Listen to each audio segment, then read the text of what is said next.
जय जय जय जय जय। बहुत बहुत खुश रहो, बहुत खुश रहो, बहुत। और भाई क्या कहना है, क्या कहना है।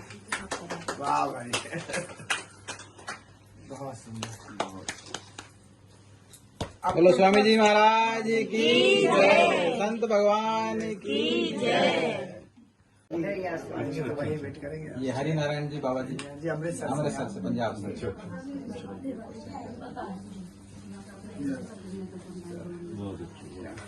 बोलिए जी, आओ लेके आइए सब मित्रों को। जी।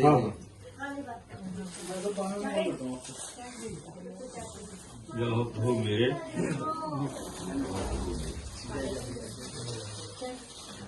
दृष्टि जब हो जाती है तो जलती कितनी हो जाती महाराज आए हमारे महाकाल उज्जैन की पावन धरती से। श्री श्याम गिरी जी महाराज आए हमारे अमृतसर की पावन भूमि से। श्री हरिनारायण गिरी जी महाराज आए।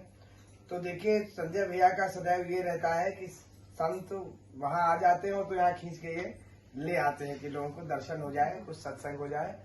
तो इसी क्रम को आगे बढ़ाते हुए, कोई सांसारिक बातें बहुत ना करते हुए, पहले हमारे श्रद्धेय श्री हरिनारायण गिरी जी महाराज चाहे कुछ भजन या चाहे जो उपदेश जो उनको आप लोगों को सुनाने के लिए उपयुक्त लगेगा, वो कुछ अपने दो शब्द आप लोगों के बीच में रखेंगे। बोलिए सियावर रामचंद्र की जय। सिया राम मैं सब जग जानी, करहूँ प्रणाम। जोरी जुग पानी आप सभी को कोटि कोटि वंदन प्रणिपात करते हुए, और अपने से ज्येष्ठ और श्रेष्ठ हमारे गुरु भाइयों के समक्ष कुछ बोलना जो है अतिशयोक्ति होगी, लेकिन फिर भी उनका जो आदेश है तो उसे समक्ष रखते हुए, क्योंकि प्रवचन और ज्ञान की तो ये साक्षात गंगा है, तो हम एक छोटा सा भजन जो रहेगा वो उसका उच्चारण करेंगे, सभी मिलकर सामूहिक रूप से उस भजन को गाएंगे। अच्छा, पंजाबी में कोई दिक्कत तो नहीं, या हिंदी वाला? हिंदी वाला। ये चौवे सारिया जित्ती होई बाजी ताइयों हारिया, राम नाम चौवे सारिया जित्ती होई बाजी ताइयों हारिया। श्री राम जय जय राम, श्री राम जय जय राम, श्री राम जय जय राम, श्री राम जय जय राम, श्री राम जय जय राम, श्री राम जय जय राम। हीरिया दा मुल वे तू कोटियां च रोलिया, की निशा में हम सभी सोए हुए हैं। एक संत ही हैं जो सामने जब दिख जाते हैं तो एक ऐसा लगता है कि भगवान साक्षात है इस भूमि पे। संत के ही रूप में हम भगवान को देखते हैं इस कलयुग में, इस धरा पर, तो उसमें भगवान की ही छवि दिखती है। तो एक तो काम संत करते हैं, क्योंकि भगवान संतों को भेजते हैं जगाने के लिए। सब मोह में हाथ हो गए, भगवान ने लीला रचाई है, सब संसार बनाया है, इतनी सुंदर बगीचा बनाया है। इतना सुंदर बगीचा बनाने के बाद कहीं ये मुरझा ना जाए तो संतों को भेजा हुआ है, ये कहीं पेड़ सूख ना जाए। हम सभी पेड़ों के रूप में हैं, बगीचे के रूप में, फूलों के रूप में, कहीं सूख ना जाए। तस्मा जागृति जागृति, अभी जाग जाओ, समय है, कुछ भरोसा नहीं है। अभी बात चली रही थी कि कब मृत्यु आ जाए कुछ पता नहीं लगता है, तो समय बहुत कम है, अवधि कम है। इतना मानव का सुंदर शरीर मिला है, ये सुंदर तन मिला है, सुंदर काया मिली है, कितना हम इसको सजो के रखे हैं, कितना हम इससे प्रेम करते हैं। लेकिन एक मोह के कारण हमें अपना शरीर कितना प्रिय लगता है, हमें अपना घर कितना प्रिय लगता है, हम कोई वस्तु लेते हैं कितनी प्रिय लगती है, लेकिन हमने सब इकट्ठा कर लिया, सुंदर घर बना लिया, सुंदर परिवार तैयार कर लिया, सुंदर सुंदर मित्र बना लिए। हम चाहते हैं सभी हमारे सुंदर हों, हम सभी सब हमसे एक दूसरे के पूरक हैं। जैसे अभी पहले हुआ कि आनंद का भजन हो जाए, तो सबसे बड़ा आनंद वैराग्य में है, ये ध्यान रखिएगा। आनंद त्याग में है, संग्रह में नहीं है। आनंद आसक्ति में नहीं है, आनंद वैराग्य में है। केवल बात इतनी है, भगवान से प्रेम हो जाए, संसार से वैराग्य हो जाए। तो बहुत कथा मैं नहीं बढ़ाऊंगा, इसी प्रसंग के साथ आज सूक्ष्म में चर्चा, क्योंकि बड़े बड़े संतों ने बहुत बड़ी बड़ी और सुंदर सुंदर बातें कहती है। इसी महाराज जी हमारे आनंद साहब भी कनाडा से आए हैं, देखो अरे नाम भी देखिए, आनंद का प्रसंग चल रहा है और आनंद साहब भी बैठे हैं। जो आनंद सिंधु सुख राशि सी करते त्रैलोक सुपासी, सो सुख धाम राम मसनामा अखिल लोकदायक विश्रामा। तो बड़ा स्वागत है आप लोगों का भी भैया। और संजय जी हमारे अनन्य प्रिय में से हैं, और ये सब जितनी माताएं हैं बड़ा सबका स्नेह रहता। अभी कथा हुई थी एक बार यहाँ, फिर भगवान चाहेंगे तो कोई ना कोई योजना बनती जाएगी। 2 बार भगवान नाम संकीर्तन के साथ वाणी को विराम देंगे, तत्पश्चात सब याद रखिएगा हमारे यहाँ कोई अपना और पराया नहीं है, कोई जाति का संबंध नहीं है, कोई रक्त का संबंध नहीं है। हमारे यहाँ संबंध केवल धर्म और अधर्म का है। जो धर्म के साथ है वो हमारा अपना है, जो अधर्म के साथ है वो पराया है। दानवीर सूर्य कर्ण हुए, लेकिन वो अधर्म के पक्ष में खड़े थे। कन्हैया ने उनका वध करने के लिए कोई भी संकोच नहीं किया, रथ का चक्का उठा रहे थे, वध करवा दिया। और ये वो सूर्य कर्ण हुए जिन सूर्य भगवान के पुत्र ही सुग्रीव हुए। देखिए क्या विचित्र बात है, इंद्र के पुत्र हुए बाली और इंद्र के पुत्र हुए अर्जुन, सूर्य के पुत्र हुए सुग्रीव और सूर्य के पुत्र हुए कर्ण। एक पिता 2 संतान, लेकिन इंद्र के पुत्र बाली को भगवान श्री राम ने मारने में जरा भी संकोच नहीं किया, क्योंकि वो अधर्म के साथ थे। और इंद्र के ही पुत्र अर्जुन का साथ देने में बिल्कुल रचराते हुए तैयार रह गए, क्योंकि वो धर्म के साथ थे। ठीक उसी प्रकार सूर्य भगवान के पुत्र सुग्रीव का साथ दिया और सूर्य भगवान के ही पुत्र कर्ण का वध किया। कहने का अर्थ है हमारे यहाँ कोई संबंध व्यक्तिगत नहीं होता, जो भाई क्यों ना हो। अगर वो कुछ गलत कर रहा है किसी के साथ, तो आप बड़ी मजबूती से जाके खड़े नहीं हो पाएंगे।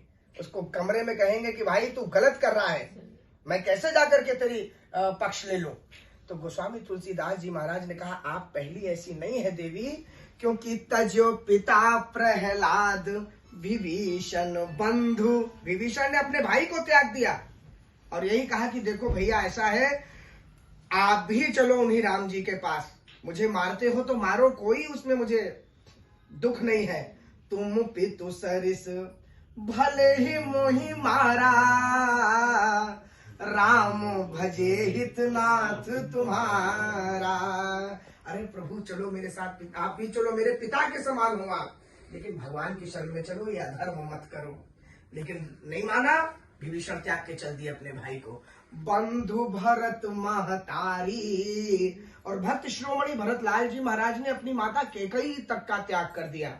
उन माता का जिन्होंने राजपाट दिलाने के लिए क्या क्या षड्यंत्र नहीं किए। यद्यपि वो अलग कथा है कि माता सरस्वती बैठ गई थी आकर के, लेकिन लौकिक दृष्टि से माता केकई ने मंत्रा के साथ जो षड्यंत्र किया, राम जी को दूर कर दिया, भरत जी ने अपनी माता को अपनी दृष्टि से दूर कर दिया। तो तजो पिता प्रहलाद विभीषण बंधु भरत महतारी। इतने तो मास का तो वजन है, चाहे वेट का ना हो, तो मास जितना ज्यादा होगा वेट उतना ज्यादा होगा कि कम होगा? ज्यादा होगा, ग्रेविटी उतना ज्यादा खींचेगी। लेकिन गोस्वामी जी क्या लिख रहे हैं सुंदरकांड में कि देह विशाल, शरीर बड़ा है, लेकिन साथ में क्या, परम हरुआई, हल्का है, उतना ही हल्के से हल्का हो गया। माता पृथ्वी ने ग्रेविटेशनल फोर्स अपना 0 कर दिया, तो क्या हो गया, मंदिर ते मंदिर चढ़ी धाई, इधर तो उधर दौड़े जा रहे, छलांग लगाए जा रहे, माता पृथ्वी नहीं रोक रही। और क्या हुआ, आकाश तक तो खींच रहा है आज उनको। कैसे, हरि प्रेरित ते ही अवसर। पहले तो 49 आ गए पवन देव मरुत गणों की कथा कि कहीं आग ना बच जाए, कोई खिड़की ना बच जाए। चले मरुत 49 और अट्टहास करी गर्जा, कपि बड़ी लाग आकाश। आकाश तत्व ने ऊपर खींच दिया। तत्पश्चात अग्नि तत्व ने कैसे मदद की, देखिए अग्नि लगा, भगवान न करे कहीं आग लग जाए ना, तो आग लग जाती है तो आग फिर किसी को छोड़ती नहीं है। भानु कृषाणु सर्वरस खाई, कुछ नहीं छोड़ते वो। लेकिन क्या हुआ कि जारा नगर निमिष एक माही, एक विभीषण कर ग्रह नाही। और वही हनुमान जी महाराज के साथ माता पार्वती ने छोटी सी चौपाई हनुमान जी महाराज के बारे में बस चर्चा करके और फिर बात को विराम देंगे।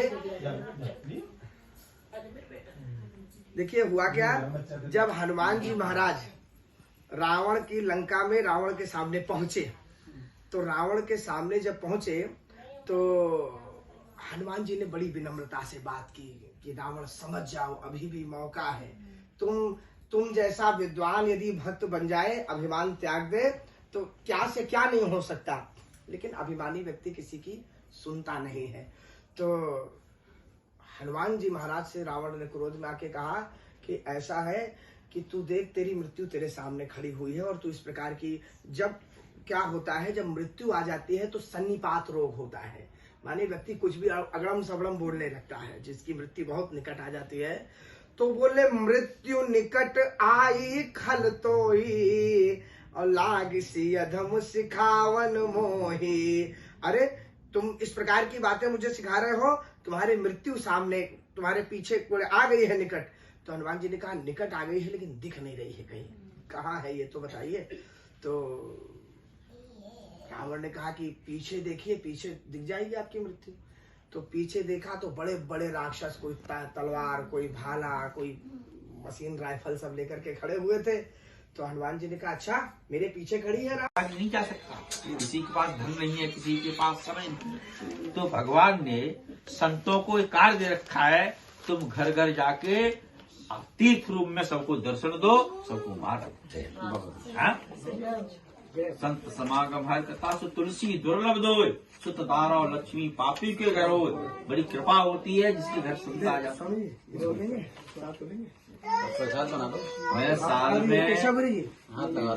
साल में 3 से 50 दिन महाकाल की सेवा करता हूँ। 3 से 50 दिन।